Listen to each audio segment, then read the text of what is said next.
Hello everybody, Kite562 here with the audio review of Beastars Volume 4, and as always, I'll try to keep these reviews as spoiler-free as possible, but I just wanted to give my thoughts on what happened in this volume alone, and as always, Beastars is written and illustrated by Paru Itagaki and published by Viz Media, so let's get on with it. Now, the first point I want to make is that Jack finds Legoshi's magazine. You know, the Rabbit magazine, a Rabbit adult magazine, whatever you want to call it. I'm not going to say what it is, but you can use your imagination to, know what it is. But anyway, I'll say about that. When Jack finds Legoshi's magazine, he tries to open up to Legoshi saying he always will accept Legoshi for every part of him, as an individual. Legoshi likes bugs, Jack's okay with that, and he accidentally lets slip that Legoshi likes rabbit girls, and poor Jack just gets yeeted by Legoshi's foot and just ends up pummeled onto the ground. And it was just really funny because all you see within the manga is just this poor soul of a panic to Legoshi. And before leading up to the kick from him, Jack was just having an internal monologue, worried that Legoshi might end up becoming just a pervert in general through society and not grow up to be a fine, upstanding young beast. And I thought that part really caught me off guard, but was really enjoyable nevertheless. So anyway, yeah, they had a heart-to-heart. So apparently, Jack was trying to find a manga that he lent to Legoshi, but he ended up finding the Rabbit mag instead. So both him and Legoshi are sitting on the bedside and just talking about how Legoshi might have feelings for Haru. And Jack's like, you should definitely look into this because I think you might have a serious problem, which that's really great for a friend to do for somebody in need in a situation like this. I mean, first-time romantic feelings can be a difficult thing to process for almost anybody. And I just find that really human and really interesting because the dynamic between Jack and Legoshi, it's a really good brotherly connection between these two characters since they've known each other for years. And according to Jack, he's known Legoshi ever since he was a little pup. So I just thought this was a really nice eye-opener, and I hope to see more from these two as the volume reviews continue. So yeah, anyway. That scene alone was really enjoyable to me. So, yeah, as we continue on with the manga, the Volume 4 manga, Legoshi understands his feeling. He does like Haru. However, he doesn't know why Haru is with Louis. Now, within this manga, they're preparing for the Meteor Festival, which is kind of like a Valentine's Day kind of festival from what I look at it, or a New Year's festival, whatever. I don't really know the true meaning behind it, but I just find it really interesting.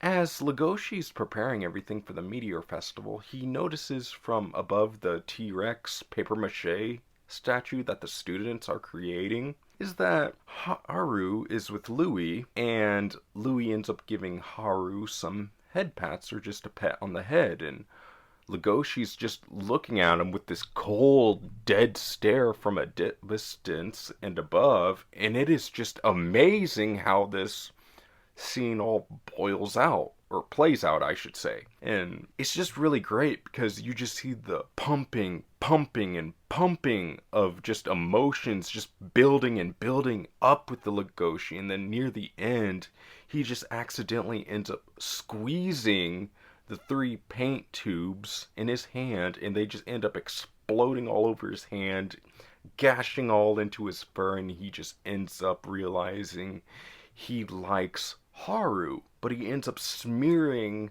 the paint on his face, but it ends up looking more like blood, and they have this beautiful panel of Legoshi looking menacingly at the reader, and it is just great how this panel is just well illustrated. Like, in general, I just love the splash pages of Volume 4, and it's just really eye captivating. So anyway, on to my next point. Haru and Legoshi try to talk about what happened in the gardening club shed, but Legoshi doesn't want to brush it off so easily because, I mean, the point I'm trying to make with this section is that Legoshi really doesn't want to forget that moment and just remember it for what it was, while Haru just wants to laugh it off like a simple misunderstanding of, like, teenagers and whatnot in that universe. But anyway, I just find this situation really interesting because within this scene, within the subway station,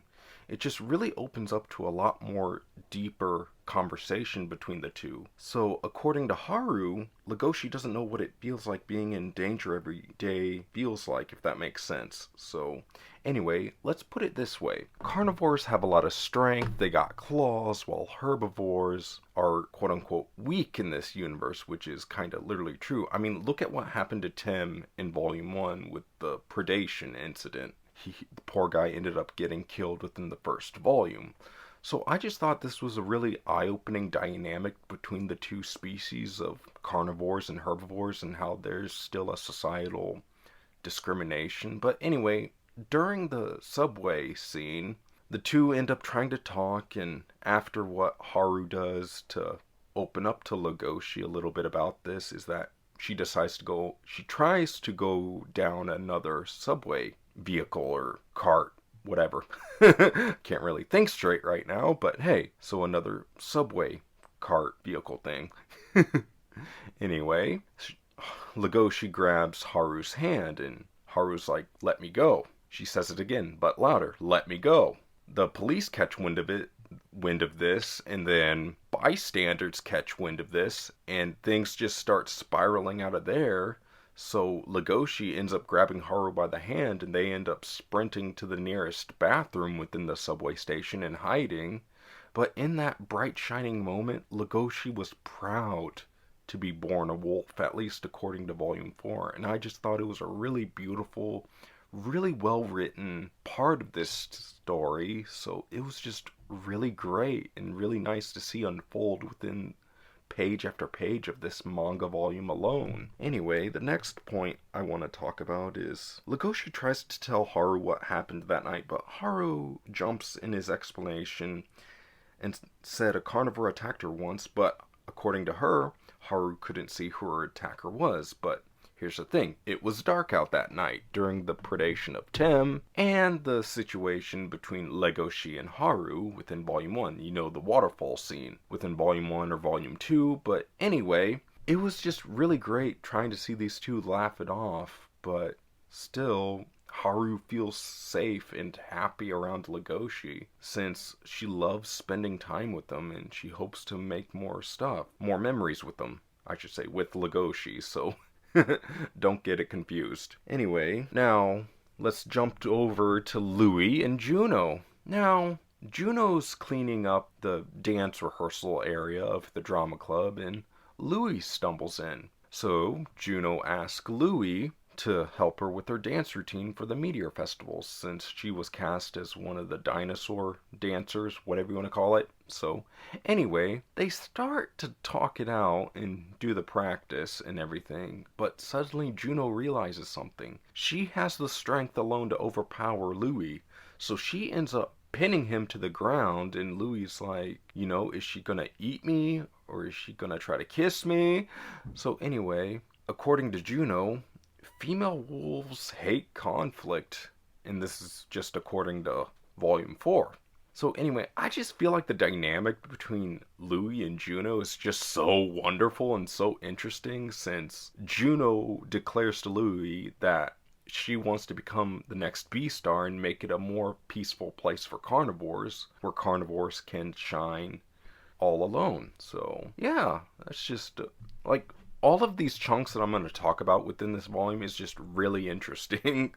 So anyway, after all that, during a blackout during the Meteor Festival, Juno finds out that Legoshi has feelings for Haru, but she really can't believe it. I mean, it's really unheard of, and according to the Beastars universe, a relationship between a carnivore and a herbivore, at least from Volume 4's standpoint, is kind of a taboo thing and not really seen of, since same species, relationships, couples, it's kind of more of a bonus, since you get all these like societal bonuses if one marries the same type of member of their own species. So yeah, like if a male deer marries a female deer, they end up with all these familial bonuses if they end up having kids and whatnot. So yeah.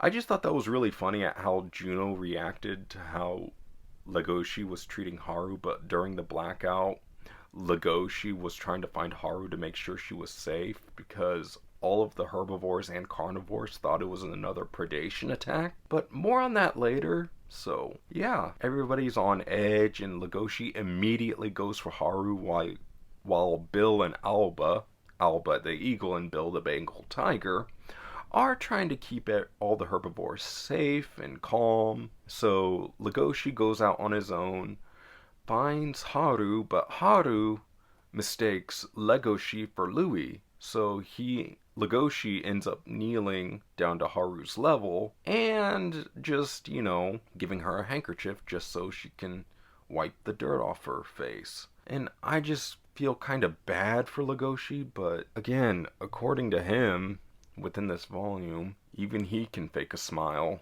whenever he needs to, or a quote around those lines. So yeah, it's just, all in all, this volume alone was really great and really enjoyable to read. However, something really interesting I opened up in this volume, and that's Louis' past of when he was 5 years old. Now, when Louis was 5, he was intended to be eaten as livestock within the back alley market. Yes, Louis, the soon-to-be Beastar, or soon-to-be upcoming Beastar, was intended to be eaten until he was adopted by the head boss of the Horns conglomerate, and that's Louis' adoptive father, Ogama. Now, Ogama, according to him, couldn't bear children of his own, and he really wanted Louis because he saw a lot of potential within him. Ogama, honestly, I get a lot of Persona 5 vibes from him, so hey. Anyway, within this scene, while Louis is struggling to get out of Ogama's grip, Louis ends up biting Ogama, but Ogama gives Louis a knife and ends up throwing him into a waiting room of carnivores, and the carnivores thought that this Louis was a starter waiting snack or something. Man, I cannot talk today, but hey, I'm trying to get this review out as best as possible. So yeah, Louis was intended to be eaten as livestock, but was raised by Ogama.